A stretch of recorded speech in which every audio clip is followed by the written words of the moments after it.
You know, God intended for life to be enjoyed. Do you know that you're supposed to be enjoying your life with your wife and your children? You say, well, I'm single. I don't have a wife.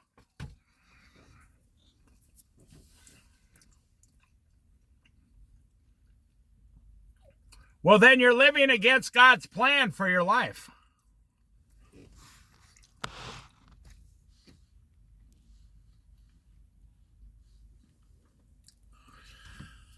If you're a single man, that's your plan for your life. That's why you're always struggling.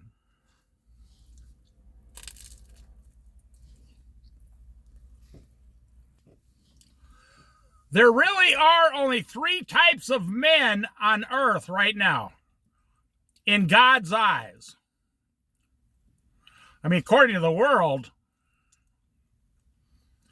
we have categorized men by, thousands of different categories.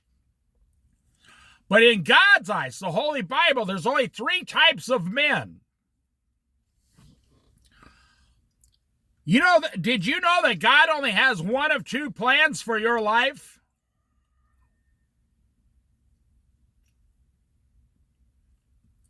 As a man, God's first plan is the man and woman shall leave their parents, become one, follow the Lord, have a family, and God wants to prosper you inside the family unit. Number 2, you became one of the priests serving in the temple of the Lord. If you didn't want the family life, so you're not out there causing a lot of problems, running around, sleeping around, causing problems, then God would allow you to work as one of the priests in the temple of the Lord to glorify his name. Now, the family unit is what God has chosen to glorify his name. You can't choose how to glorify God's name, like these 2 ducks here. How beautiful they are. That glorifies God's name because that's what he made. You can't come up with your own way. The 3rd type of a man is the disobedient man living separate from God's desires. Number 1 is the family man. Number 2 is the one who is supposed to go into the ministry and serve the Lord. If you want to stay single, that's what you're supposed to do.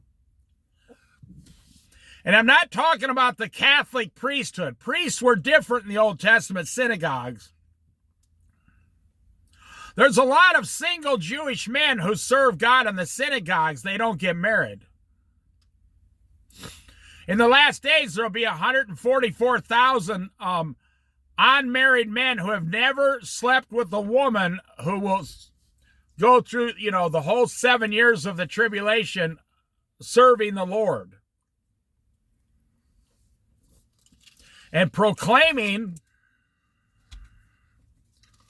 the good news of the gospel of Jesus Christ. Their eyes will be opened. They will be Christians, yes. Jewish Christians for Jesus Christ. And they will have a seal on them, I think. No one will be allowed to touch them.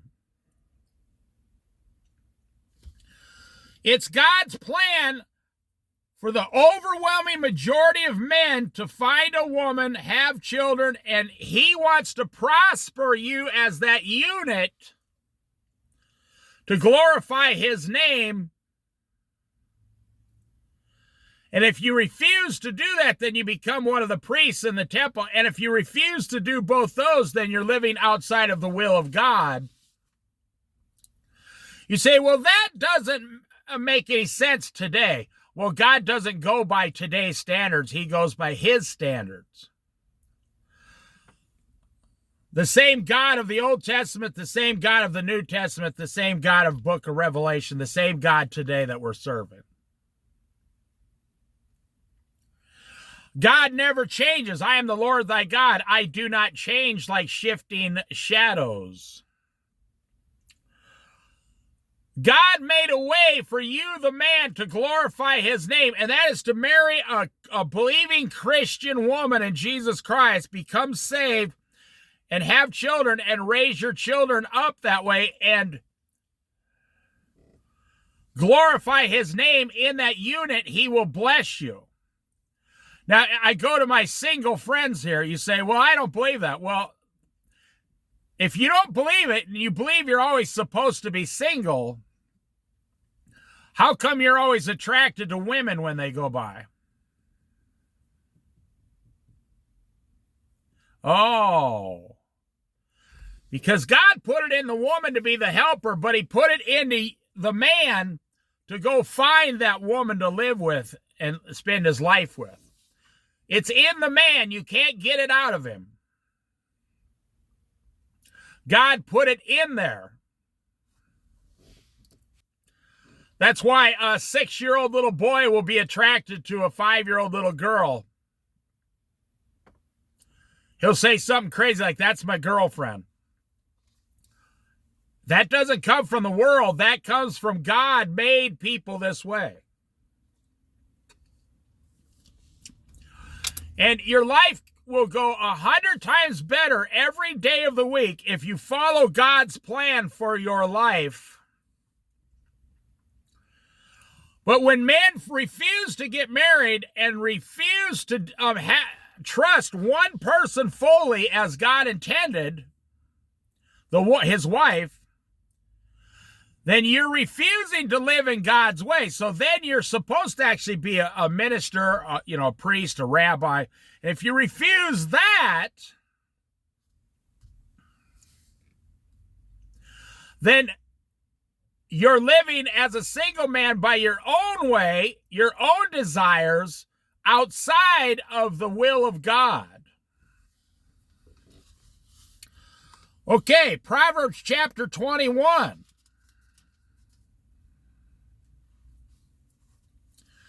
Well, let me say this. That's why most single men today are failing. The majority of single men today are failing and struggling within themselves. And that is why you look at pornography, because you're not satisfied with your wife at home. You're single. You look at other women. You look at pornography. It can be Tuesday night, like tonight. You might go out and decide to start getting drunk as a single guy. And it's not enough to say, I try to live a good moral life. That's not enough. That's not God's plan. Every single time you go outside of God's plan, as a man or a woman, you will fail. You see, as a single man, you're always continually searching for something. You can't stop. You know what I'm saying is 100% true. I got a lot of single male friends. You are always searching.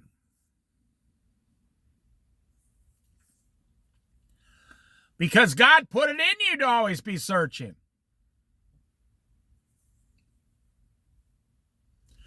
But if you had a wife and children at home, you would drive your old 1957 Dodge truck home. That would be cool. You would say hi to your wife and your children, and you would have dinner and a fun time with your family like the Lord wants.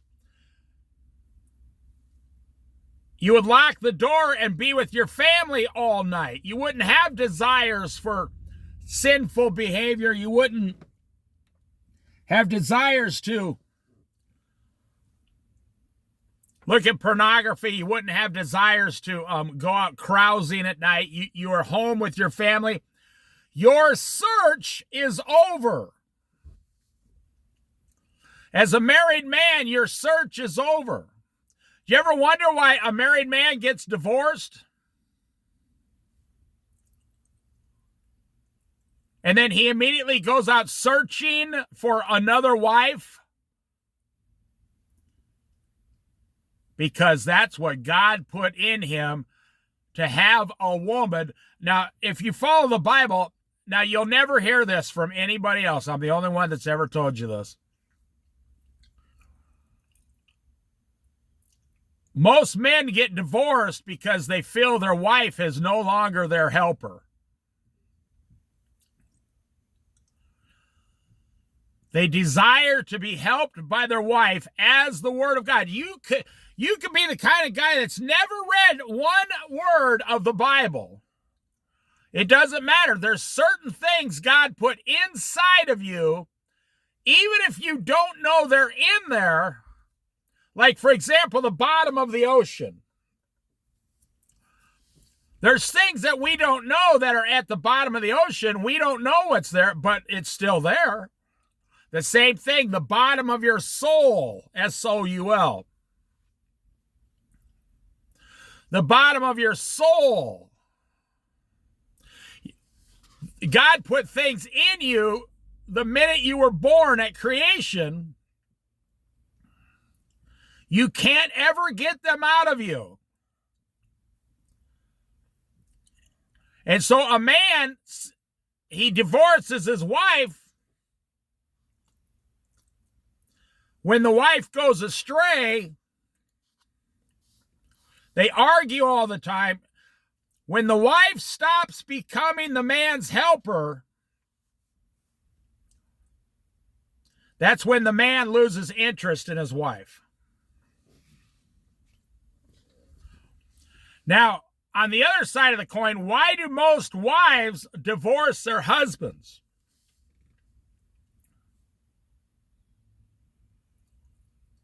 Because they've gotten to the point, they've tried to help their husband with everything they have.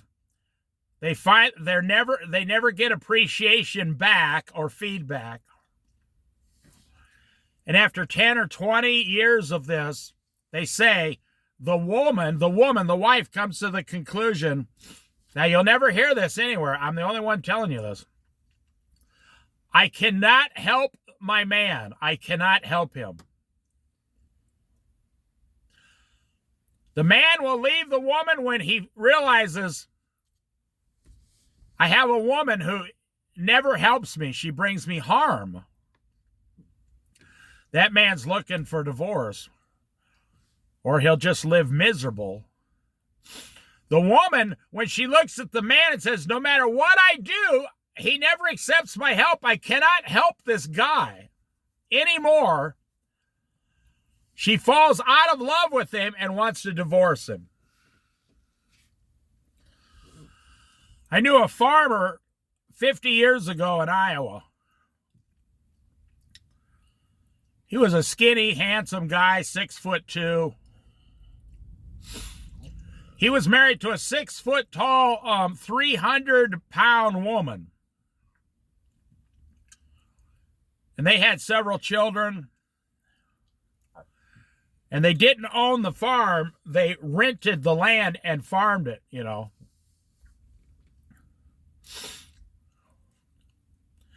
This guy was the happiest guy on planet Earth. He was content, happy, joyful, had a great attitude, a great smile. And this guy said, I owe everything I have to my wife, to God and my wife. If people looked at his wife, they wouldn't understand a good-looking guy like that with a really overweight woman, but he didn't look at any of that. He was an original God's man's man, I'm telling you. He knew he needed a helper, a woman. He says, she does the laundry, does all the cooking, the holidays. She goes to shopping. She helps feed she helps milk a couple of the cows. She brings me my lunch out of the field. He said, I couldn't do it without her. And she was extremely happy. She says, I'd have nothing without God and this man here. And we listen to each other and we work as a team. Now, if you looked at two separate pictures of them, you'd never think they would have lived a 55-year marriage, the happiest of anybody I've ever met, almost.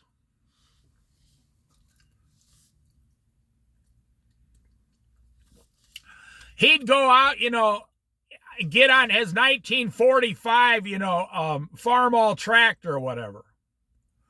Yeah, way back then, yeah. Of course, that tractor, that was only like 15 years old. That was almost brand new back then.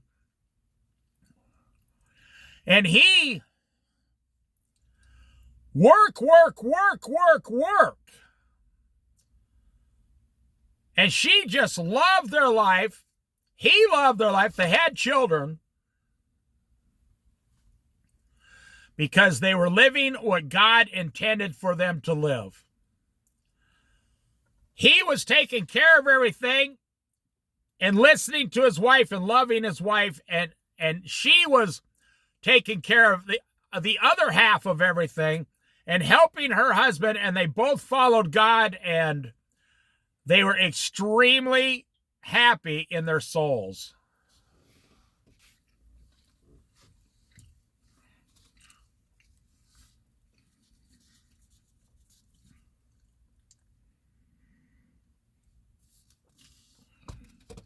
I'd like to see someone start a dating site today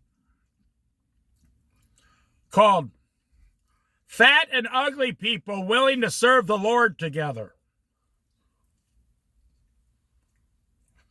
You think I'm joking? I'm not joking. I should start that dating site.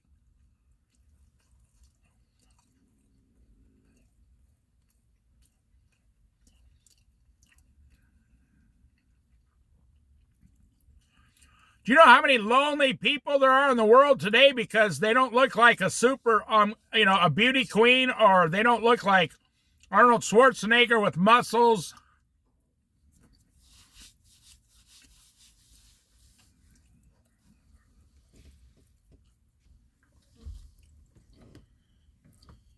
You see, now I'm not trying to offend anybody. I'm telling you straight up, there are tens of millions of just average-looking, overweight people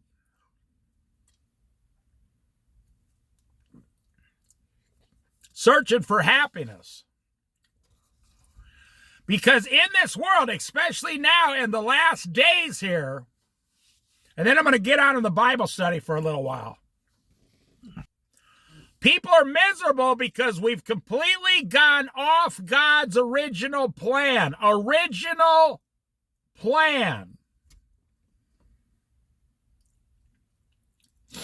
You want to know what a husband and wife should be? Go to the New Testament, what Paul said and all that. A husband should treat his wife. He should love his wife the exact same as he loves himself.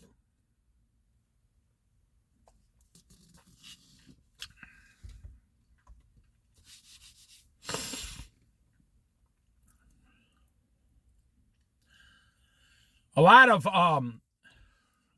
elderly people get together, but they don't get married. They're supposed to get married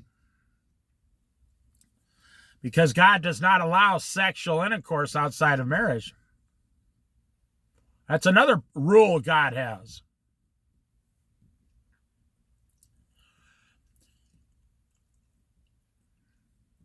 You look at Sodom and Gomorrah, those people were miserable. Completely miserable. Because they were living outside of God's plan for their life. One man, one woman.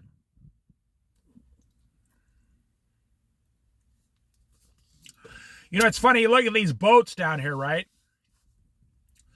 This water looks really peaceful and calm. Water is extremely dangerous.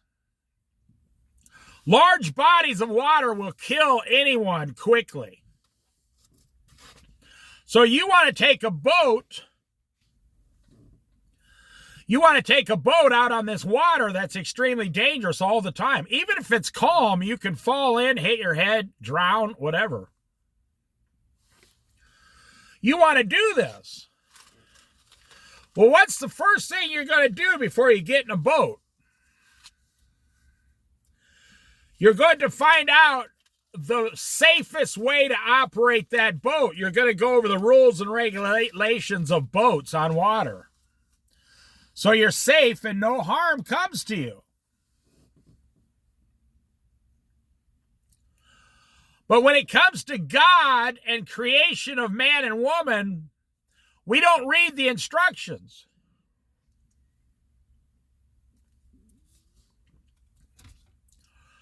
How many of you have ever had a baby, the majority of you, and you're in the hospital room watching your child be born? You can do that today.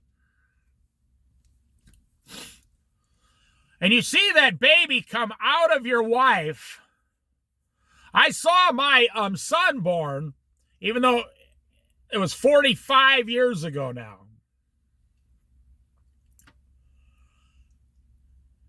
I was one of the first people to ever go in, and, the doctor said, we're starting to allow people to come, the husbands to come into the birthing room. Said most husbands refuse, don't want to do it. Most husbands, back in my day, they would sit out. They wouldn't even go in the room with their wife to talk. They'd just sit outside until the whole thing was done and over with. Oh, it's a true story, believe me. And all the women went in. But I saw my son born. And when you have that happen, God, I'll just say it this way, God shows up in the delivery room when a child is born. Or the Spirit of God, I'm telling you, it is beyond fantastic.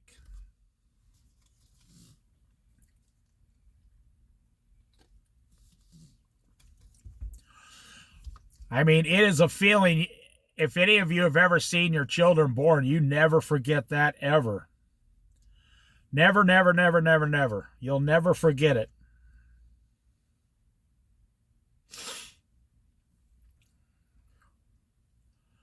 You see, but a single guy, you're missing out 100% on God's plan for your life.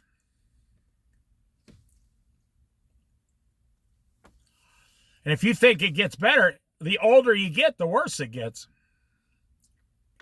Because then you learn to be alone. The Bible talks about God's storehouses. And, he has a storehouse of lightning and thunder. He has a storehouse of wind.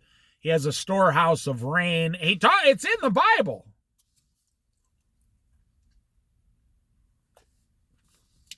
I have no proof of this, but I believe it. God has a storehouse of things he wants to give each person.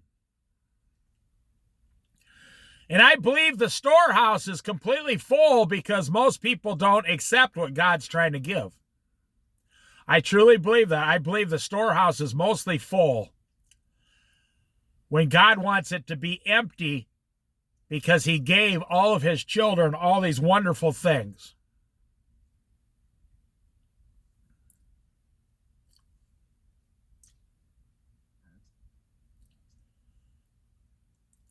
I'm looking at this beautiful blackbird down here.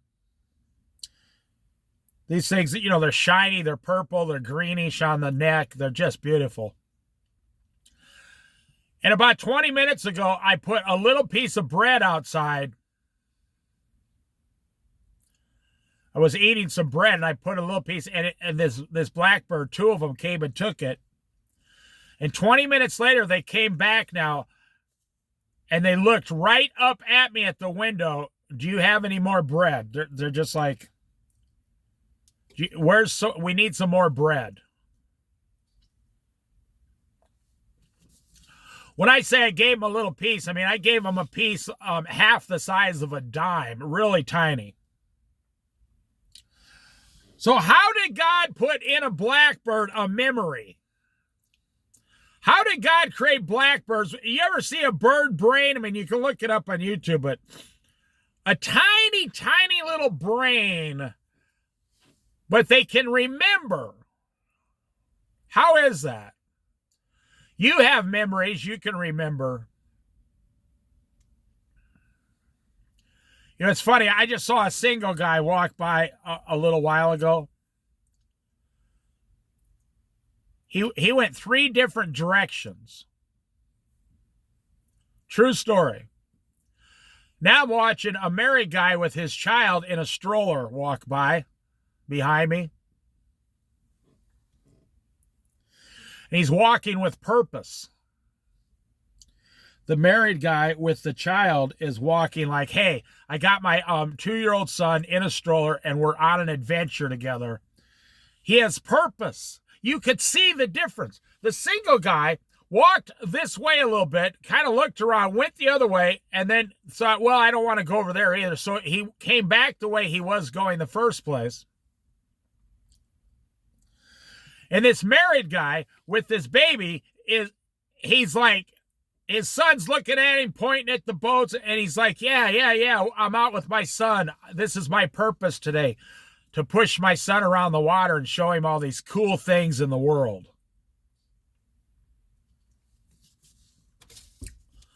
I'm telling you the truth. Let me start this Bible study. I won't go too long here. Proverbs chapter 21. In the Lord's hand, the king's heart is a stream of water, that he, the Lord, channels toward all who please him. Wow.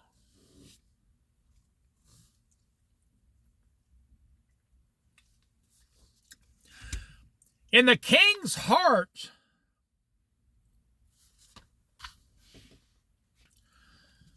in the Lord's hand, the hand of the Lord, the king's heart is like a stream of water. See, the Lord directs it.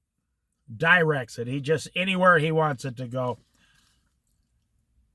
And he channels toward himself. The Lord channels towards himself all the people that please him.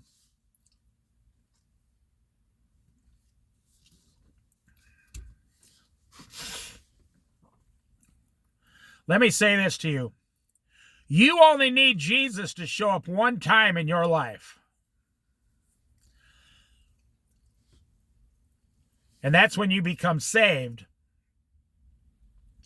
And you only need Jesus to tell you one time, here's what I want you to do. Now, if you're pleasing the Lord and following him, he'll show up in your life hundreds of times. Well, technically, he'll be living with you daily, but I'm talking about something else. For you believers out there, have you ever had the Lord give you a direct message? Sometimes I ask the Lord questions that I can't figure out. And 2 days later, I'm reading something in the Bible, and there's the answer. Or I ask the Lord questions, and later that night, he says, this is why it's like that. I'm like, oh, yeah. And I totally even forgotten the question I asked him this morning.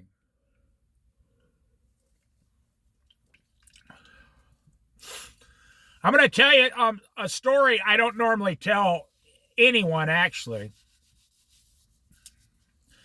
A long time ago, I had an experience with the Lord when I was about 30 years old.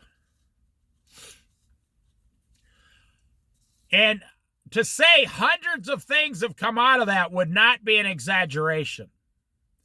I would not be exaggerating to say after that experience, things started happening like every single day to me and around me. And one of the things that happened, so my dad was about 55 years old at the time back in Iowa. Now I was 30 years old in Colorado. And after this, I had this experience with Jesus. I woke up in the middle of the night, and the Lord said, call your dad and tell him this. I had no idea what it was about, what the context was about. I didn't understand. I said, okay. Now, at my dad's house in Iowa, it was 2 a.m. in the morning, and my dad, you just did not call back to the farm unless it was an emergency, because he had to get up at 4 o'clock in the morning to go to work. And if you called, then it would have screwed up a lot of his day, you see. Like if it was an emergency, if it was not emergency, you would wait and call my mother in the morning at 8 o'clock in the morning, like a regular person. So I called my dad at 2 a.m., no cell phones, It's 32 years ago. My mom answers the phone, hello? It's 2 o'clock in the morning. And I got these kind of old people, they're like, hello? God bless them. I'll tell you what. I wouldn't be here without them. And I says, Mom, I need to talk to Dad. She goes, he's sleeping. She started whispering. I said, God told me to talk to Dad. She says, oh, okay. So she gets him up. He comes to the phone. What's the problem? What's the matter? I said, I need you to stop talking and listen to me. Jesus told me to call you and tell you something, a very specific message. He goes, oh, okay. I'm awake. Go ahead. I'm listening. That woke him right up. You have to understand, nothing like this has ever really happened to my dad before. I told him the message, which I will not share with anyone, no. My dad said, wow. You could hear his voice woke up all the way. He said, I know now that Jesus is talking directly to you because I asked God a question. What was the answer to that when I was like in grade school? I've been wondering my whole life. Now check this out. It's a full-blown miracle. I'm just sharing one tiny little thing with you. I asked God when I was in grade school that, and I've never gotten the answer until right now.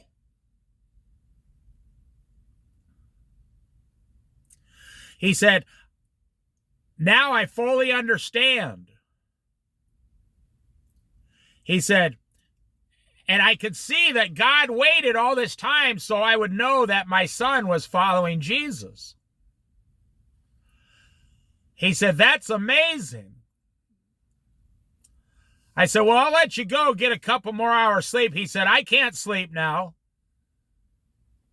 He said, I'm wide awake for the rest of the day. And he says, I got to tell your mother about this. And he hung up the phone. Something my dad asked God about, like at 10 years old, God waited to give my dad the answer 35 or 45 years later when his son was 30 years old. That's like the man who was born blind. They said, well, who sinned, his father or mother? And Jesus said, neither one was a sinner. This was God's will, the man be born blind to glorify God. And I called my dad, about a week later. I said, so you understood what God said, right? He said, oh, yeah. He said, I've been thinking about nothing but. And it was something where if he got the answer to this question, it would change the rest of his life. And it did. He was blown away that God would tell him this. He said, God tells you this stuff all the time like this. I said, yes, I follow Jesus in the Bible. He goes, that's incredible. You know, now me and my dad, we got along our whole life. We split wood together. We worked on the farm. We built the house together, the whole thing. So for God to tell me the answer, now I didn't even know what the answer was until my dad told me what the question was.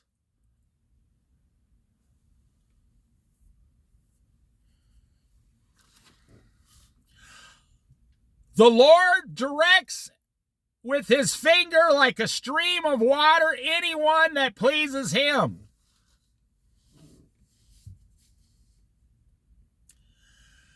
Isn't that amazing? Now, I'm not bragging. No. If I'm bragging on Jesus. I could tell you things that have happened to me that you probably wouldn't even believe they actually happened.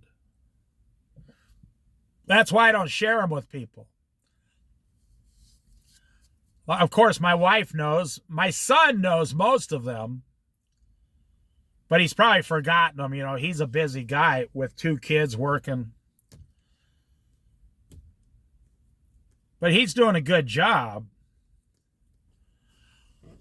If you're not following Jesus in the Bible on your own, that's why I say you just don't know.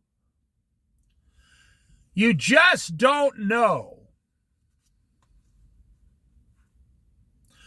what is in God's storehouse that he wants you to have, and you're not receiving it because, oh, I'm a single guy. I'm going to do it my own way. Do you realize to God you sound childish and immature like a baby? Like the King of Kings is trying to give you $1 billion. And you're like, no, I'd rather struggle to get $10. Now, he's probably not going to give you $1 billion, but what he can give you is something worth 1,000 times more than $1 billion.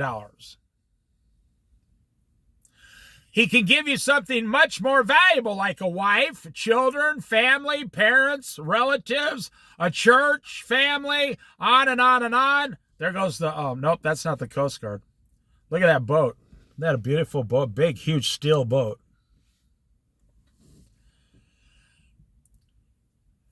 He can give you all these things. He can give you a job that pays $5 an hour more than the job you got now, and a job that's less work, $5 an hour more, better benefits. They appreciate you more, and you work less, and you're happier. The kind of job your wife and kids can come down and have lunch with you, and everybody likes it. I am telling you. You don't know what God wants you to have because you've never asked him. And here, the Lord's hand, in the Lord's hand, you know, the Lord gave me a message, which is out of the Bible. He said, this happened before the coronavirus hit. I said, Lord, I was praying, Lord, I feel like something bad is about to happen in America. This was 1 year exactly before the coronavirus hit. I said, I just keep feeling that something bad's going to happen. The Lord told me, write this down, and I wrote it down. He said, stand still and watch what I, the Lord, will do. No one is stronger than my hand. Stand still and watch what I, the Lord, will do. No one is stronger than my hand. In other words, he was telling me, be prepared to be in awe shortly. And 1 year later, the coronavirus hit. And I said, Lord,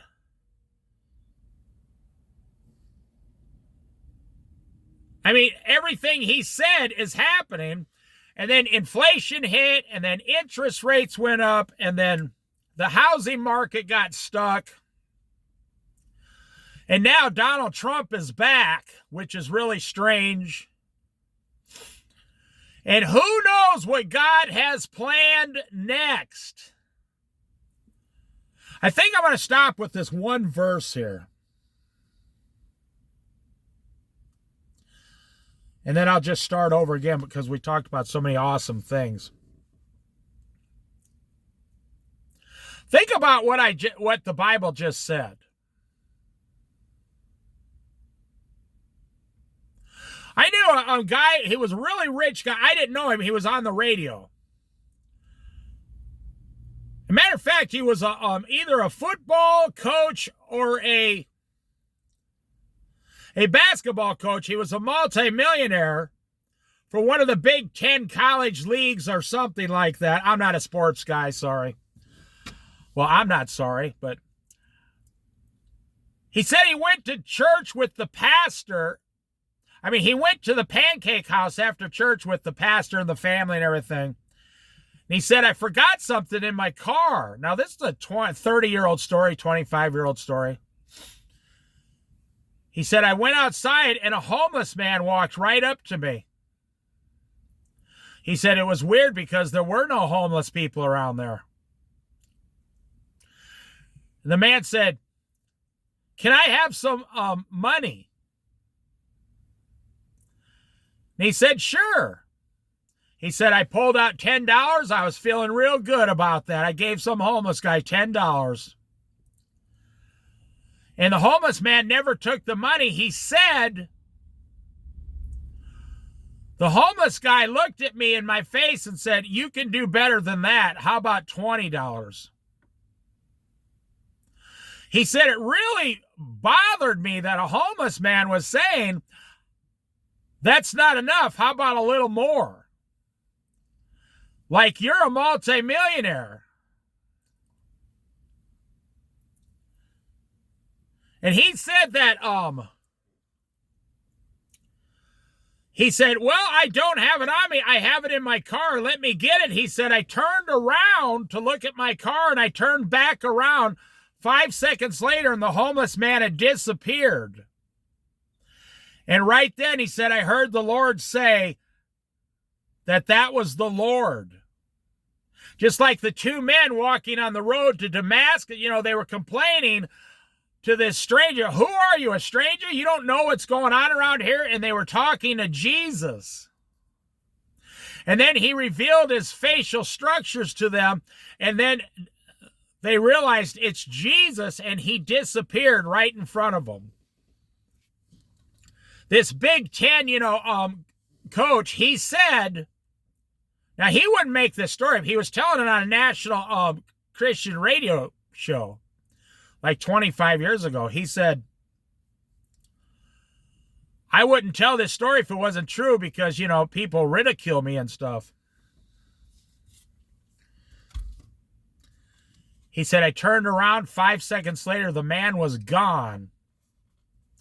And my heart immediately knew, the Lord let me know that was Jesus. I was talking to Jesus. Woo, I get chills just hearing that story.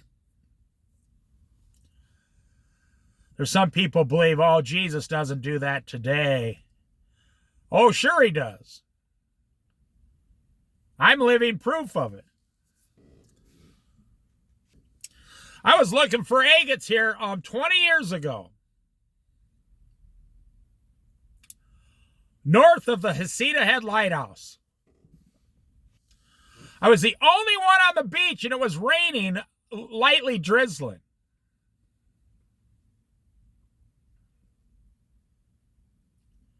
And I was in a cove where there was only one way to get out of there. I guess I'm going to tell you another thing that happened to me, but this is such a small thing compared to the other things.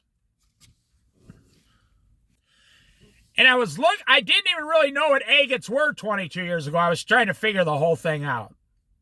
Agates, jasper, whatever. And this old man, now I was only 42 years old, this old man started walking towards me. I could see him about a half a mile down the beach. There was nobody else out that day, nobody. And it took him like 15 minutes to walk towards me. And I was just going about my business, and he walked directly straight towards me. I said, oh, this old guy wants to talk to me. And he didn't ask what I was doing, nothing. He walked right up to me with a little rock. I don't have the rock today. I gave it away, but he came up to me with this little tiny little rock. He goes, here's a good one you don't see much anymore. And I held out my hand, and it was just a little, like the size of my small fingernail. My pinky fingernail. He goes, see, it's got red ruby in it, and it's got a band around the outside there. See, he says, you don't find a lot of those down here anymore. I said, oh, that's nice. And I went to hand it back to him, and he wouldn't take it. He says, you go ahead and keep it. And he smiled. I said, well, thank you very much. And I looked down. Now, on the other side of me, it was a quarter of a mile down to the cove that hit the water. So there's only 3 options. You'd walk down to the cove and have to walk back because it was high cliffs. You'd have to walk back to get back out, or you'd have to climb over those cliffs like 40 foot in the air, or you'd have to be able to walk on water on the ocean around the cove. That's the only 3 options to get out of there. Now, I know this. I've been there a lot, and I always wondered if a sneaker wave or a tsunami came, how would I get out of here really quick? So here's what happened. Like the man at the pancake house, I was standing there, and I was looking at the rock. I said, boy, that sure was nice of this guy. And I'll bet it was 15 seconds. I turned around to yell, hey, thanks again at the guy, right? And he had disappeared. He wasn't there. And I shook inside. I'm not kidding. I went, whoa, where'd the guy go? I thought at first I went down to the water. I thought he had somehow gotten into the water and started drowning or something. A true story. I don't know how I was going to help him, but because I'm not going to swim out in the ocean like that. And I'm looking around, where's the guy? And I yelled, hey, where'd you go, man? And now, I did not know if it was the Lord. I thought the Bible says, be careful for we entertain angels unknowingly.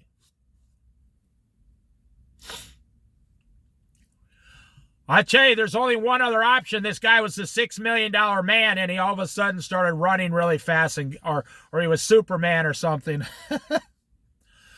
The guy was about 75 years old, and it took him 15 or 20 minutes to walk half a mile, about a half a mile towards me.